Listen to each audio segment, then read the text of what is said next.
निश्चितच सर्व कार्यकर्ते आनंदी आहेत। एका डोळ्यामध्ये हसू आहे आणि एका डोळ्यामध्ये आसू आहेत। आमच्या असणारे दोन उमेदवार यांचा पराभव झालेला आहे, परंतु शेवटी कार्यकर्त्यांचा उत्साहापोटी हा सर्व कार्यक्रम निश्चितपणे करतोय।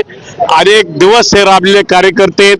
त्या ठिकाणी अनिताताई असतील, त्याचप्रमाणे रश्मिताई असतील, संदीप मते असतील किंवा मी स्वतः काका चव्हाण असतील, यांच्या पाठीमागे अनेक मोठी कार्यकर्त्यांची शक्ती होती।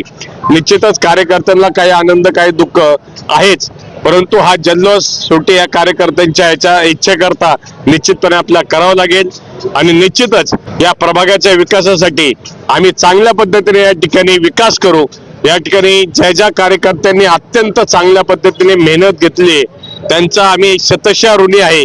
विशेषतः हा परिसर कोपरे असेल, किरकटवाडी असेल, खडकवासला असेल, या सर्व परिसराने जे काही चांगल्या पद्धतीने जे काही भरभरून दान आमच्या मतरूपी आशीर्वाद आम्हाला दिले त्याचं उतरावायचं निश्चितपणे आम्ही काम करू। अपेक्षित गरज 4 उमेदवार आहेत अपेक्षित होते, परंतु ठीक आहे, शेवटी मतदार हा राजा आहे, त्या निर्णयाची ही लोकशाही आहे।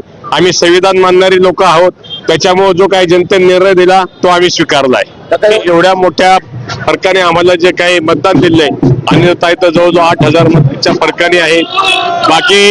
बाकी उमेदवारांना नाही म्हणलं तरी 26,000-27,000 25,000 मतदान आमच्या उमेदवारांना दिलेलं आहे। हा एवढा मतदार हा आमच्या पाठीमागे आहे, आमच्यावर त्यांनी प्रेम केलंय, त्यांच्या आम्ही निश्चितपणे ऋणात राहू। त्यांनी दिलेल्या आशीर्वादाबद्दल आम्ही त्यांच्या चरणी नतमस्तक होतो आणि निश्चितच त्यांना कुठल्याही प्रकारच्या याच्यामध्ये जे काही विकास कामामध्ये ते आम्ही कुठल्याही प्रकारचा भेदभाव न करता, लोकप्रतिनिधी हा निवडून आल्यानंतर सर्वांचा असतो। ज्यांनी मतदान दिलं त्यांचा तर निश्चितच आभार आहे, पण ज्यांनी नाही दिलं त्यांची सुद्धा असणारी कामं परिसराची कामे जरूरपणे करू, एवढंच या ठिकाणी सांगतो आणि रामकृष्ण।